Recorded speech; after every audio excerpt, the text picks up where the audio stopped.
Good morning, everybody, and welcome back. I'm going to just talk about this today because going through life for the last number of years, I started to despise myself. I grew into my career. I really enjoyed my career, my life. I was building a young family, and I loved all of those aspects. But as time went on, things changed. The career changed. It became a lot more political. So I definitely want to say that the idea and the transition from the work life to retirement has been an absolute godsend, because I came from a place where I almost literally didn't like the person I was or was becoming. And so I'd like to draw an analogy here. It was like decluttering. So it's like, if you ever had a shed or a garage, maybe your home, and you've had so much junk pile up for years and years. And maybe in some cases, in the garage, you've had mice run through it, the dust, the dirt, junk that you just don't need. Well, I've started to realize, literally in those terms, that if I don't need it within a year, I probably won't use it again. Either I'm going to sell it if it's worth something, or just chuck it in the garbage. Declutter my garage, declutter my home. But also during this time, I also learned other things. Declutter my soul, because there was a lot of, I had a lot of potential demons internally, especially in the last few years, and I spoke about that. And the move to retirement helped me absolutely shed the proverbial demons, if you will, and actually declutter my soul, declutter my life from toxic people. And just the idea of decluttering in life in general and everything was what it took to get me to a much, much better place today. So what I'm going to say is basically, I cleaned house, okay? Life is 100 times better for it. And I think most people who retire will find the same situation. That once they get into retirement, it's an opportunity to walk away from all the bad and introduce some of the new good. Because retirement is the last third, but it's not necessarily the worst third. You can make it what you will make it. And I've elected to make it my best life. How about another little analogy? I look at going from, have you ever been, on holidays, maybe go to Mexico or Hawaii or something? And it's nice to jump in the ocean and swim around for a little bit. But as nice as that is and refreshing, isn't it always nice to jump out of the ocean, out of the sharks, because that's really what you're dealing with. There's sharks everywhere. Back into the swimming pool. And going into the swimming pool is sort of refreshing and calming. And that's kind of what life was like here for me. Jumping from the shark tank to the swimming pool.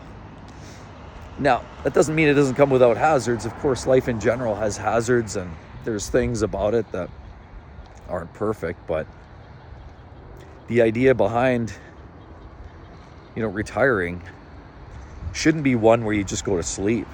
It should be one where you now transition to your life. It's a great way to sort of cut off the old ties and move into a new place where you actually can enjoy your life on your own terms and live your best life. And that's what I'm finding now. I've gone from this place of, toxicity, exclusion, shaming, going behind the back, just all kinds of bad behaviors you find in a lot of these corporate work environments. I lived it. We all do. You pay your dues. We're trading time for money. We all got to survive. So I'm not saying if you're 25, quit your job. I'm saying, the earlier we can retire responsibly with enough savings or investments or even, part-time hustle, the sooner you can afford to do that, the better off you'll be. So that's what I've realized pretty quickly on. So another thing I want to mention is, got a call from a gentleman the other day here, actually somebody I worked with, and he reached out to me just sort of out of the blue. He was somebody I worked with quite closely actually in my work group, and just randomly kind of reached out to me in social media. And interestingly enough, having a bit of a chat, it was good to talk with this gentleman. Hadn't talked to him since I left. Now, the unfortunate reality was he was one that left too. So, we certainly had a lot in common. We departed at the same time. In some cases, some people might consider that some people think that they leave under duress in those conditions, and I think he sort of did, and many people did during that same time. Conversely, I didn't, because as I already mentioned, I felt I could see the light at the end of the tunnel. I could see the opportunity to walk away from that toxicity in that work environment and basically cleanse my soul. And I'm not going to get all, but that's just the best way I can kind of draw that line, that parallel, is that I was able to cleanse and declutter my life. And while some people are under duress leaving in those environments, I saw that as an absolute godsend. And it was a huge win. But I'll say this, after chatting with this gentleman for a while, I realized that, he's a couple steps away from retirement, like formal retirement, even early retirement. So he really didn't have a choice but to get back in the saddle. But after discussing or having this chat with Buddy there, it became pretty evident. You could feel the anxiety, you could feel the tension, you could still feel the pain and the hurt from, being let go. And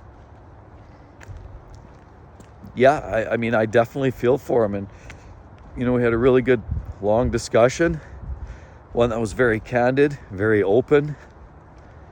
And the difference was he was still looking for work and I wasn't. And he had asked, how are things? Are you looking for, how's the job situation? Asked about a couple personal things. We chatted about all of that. But I told him I'm done. You know what? For me, it was a little bit of lucky timing, for sure, because had this happened to me 2 years earlier, may not have been able to do it. As I already mentioned, somebody asked me, when was your ideal time? And I said, 55, if it was on my terms, just to meet that minimum criteria for the pension. With that said, there's been many a days I was ready to walk out at any time.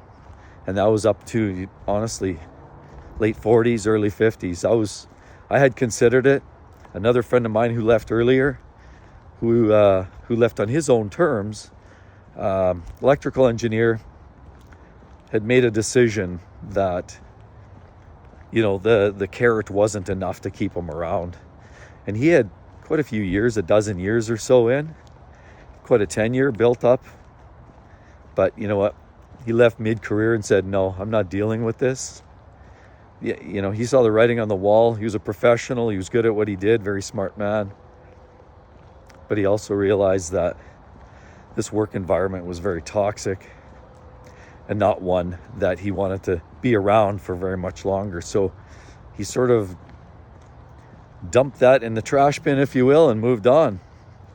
And so after talking with this guy that I worked with, realized that you could feel that tension. You could feel that line in the sand. You could feel the anguish and anxiety. And while, he was trying to be chipper about it, he had a temporary hustle he was working on, a temporary job. It was basically a temp job, but he was trying to move into something, and he was throwing resumes.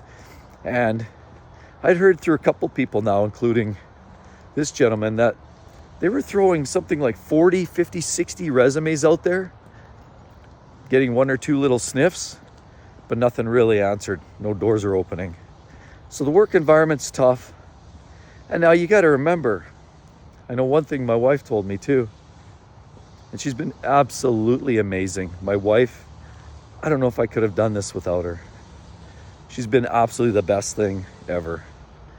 And while there's ups and downs and there's debates about, affordability and lifestyle versus, cost of living versus income and all of those things, at the end of the day, push come to shove, She gets it. And she even used the argument and said, look, who's going to hire a mid-50s person? Who's going to hire that? Who's going to hire somebody at 50 in these environments? I mean, sure, you can go get a lot of, there are a lot of jobs out there you can, certainly. But to replace the type of corporate games or the jobs or that type of work, in this environment right now, that's a shrinking violet, for sure in this place, that the feeling was, it's definitely going to be a long uphill battle. And so, while I had a lot of support in doing whichever I wanted to go, whichever way I wanted to go, whatever I wanted to do, lots of support, up to me. There is a certain reality. And I know a lot of you reach out and say, hey, with your skill set, you can get back in the saddle. Absolutely. There are opportunities. There are options. I know there's things I could do. But that window is tightening the older you seem to get, the harder it is to do that. And then the other challenge is, of course, are you putting yourself back into a similar situation, a similar toxic environment that is just hard to deal with? Oh, look at this. We got a school, people going to school here, lots of people lined up on the road. Clearly it's the hustle bustle. You know what? Much better. I stay away from a lot of this noise, but boy, it's a noisy one today. Don't you find that? We got weed whippers over here. We got grass cutters, weed whippers. We got all kinds of fun and frivolity. People taking their little ones to school. It's just a busy little day here, which again reminds me of why this move was so great. Because on one hand, it's nice that there's that energy.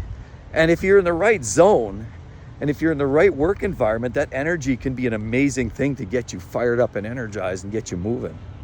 And quite frankly, I often thrived on that energy until that energy turned bad, and then it turns you into a really bad spot. And that's really exactly where I was headed.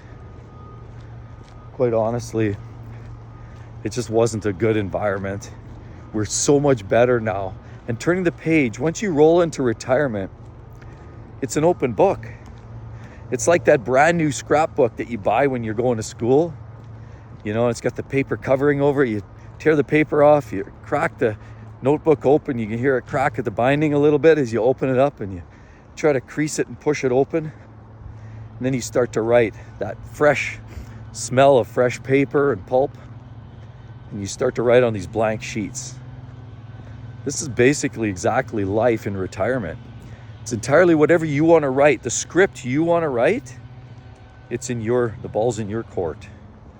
And for me, my script was going to be one of positivity, living life, enjoying family, trying to improve on the health, which I have been coincidentally, as you can see, do tons of walking, try to be a lot more fit, trying to declutter a lot of my life, both in the soul as well as literally. It has been an absolute positive response for me, an absolutely positive, and I'm really, really finding peace. And I believe that most people generally do. I will admit that people that struggle with self-motivation, people that maybe don't have hobbies, and of course, naturally, financial situations and hurdles can create a lot of stress of their own. If that's all sorted out, quite honestly, retirement has been nothing but absolutely amazing. I found peace and I'm in a great spot. And I know if you find folks out there, if you're debating it, look at the numbers, look at the finances. If it makes sense, just remember this factor too. When you retire, and they say the financial advisors, some you sit down with the bankers, financial advisors, accountants, and they draw a line, you extrapolate based on what you're spending and earning today. And they say, well, how do you rejuvenate that? Can you live another 15, 20, 30 years? And how much do you need each year for that? And you're drawing this line and saying, well, I have these payments, cost of living. And I know there's cost of living adjustments and that, but do you realize for the most part, as you wind down, just naturally, and some of it is being frugal, and some of it is just natural, almost natural selection. You just choose those things that come real, naturally, the things you want to do, and you're not spending the money like you did when you were working. You're probably reducing the number of toys and vehicles in your life. You're decluttering life, simplifying it. And that drops price, value, cost. It makes life simpler. I go for these walks instead of driving and starting up the truck and going for a run to grab my coffee. I go for a walk. I'm getting better shape. And on top of it, I'm saving money. And you know what? Same thing. I just don't have as many places to be on a 5-day week. I might get in the truck 2-3 times a week. So I'm cutting my gas costs at least in half, maybe more. So it's just a situation where if you can do it, you definitely do it. I'd love to hear your thoughts, everybody. Has life improved, or you anticipate life improving once you make that change, once you retire? I'd love to hear your thoughts. Please, again, as always, do drop a line and we'll talk to you real soon. Bye-bye.